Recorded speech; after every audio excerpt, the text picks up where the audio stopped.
ያላቸውን የሰጡትን ሰዎች ግን ለምን እንቃቸዋለን? ክርስቶስ እኮ ብዙ ካስገቡት ሰዎች ይልቅ ሁለት መሐለቅ አውጥታ ያላትን የሰጠችዋን ሴት እኮ ነው ያመሰግናል። እነሱ ከተረፋቸው ነው የሰጡት፣ እሷ ግን ያላትን የሰጠችው።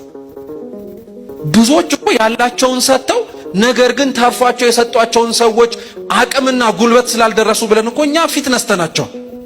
እግዚአብሔር ግን ሁለቱንም ነው የሚመለከተው። አባ ፖምቦ የሚባሉ ጻድቅ አሉ በቤተ ክርስቲያናችን፣ በረከታቸው ለሁላችን ትድረሰን።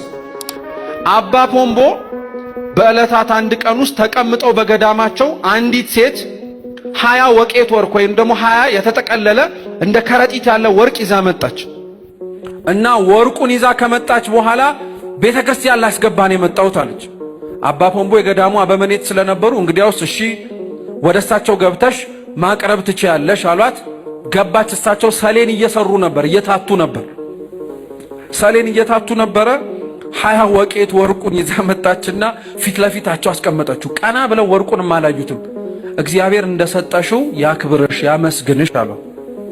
አሜን ብላ ወጣችና ጥቂት ከሄደች በኋላ ከነከናት።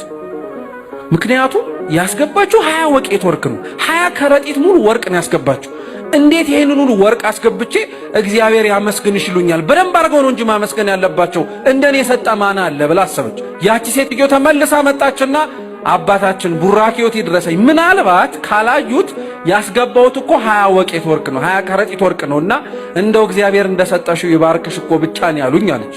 አባ ፖምቦ ምን አሏት? ቆይ የሰጠሽው ለማን ነው አሉ። ለኔ ነው ለእግዚአብሔር አሉ። ለእግዚአብሔር እንግዲያውስ ያየሽ ያመስግንሽ፣ ከኔ ከደካማው ለምን ምስጋና ትፈልጊያለሽ አሉ።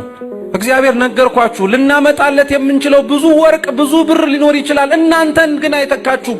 ክርስቶስ ደሙን ያፈሰሰው ለወርቅ አይደለም፣ ለብር አይደለም፣ ተራ ለሆነ ግንብ እኮ አይደለም። ክርስቶስ ይህንን ሁሉ ነገር ዋጋ የከፈለው ክርስቶስ ይህንን ሁሉ ዋጋ የከፈለው ለማን ይመስላችኋል?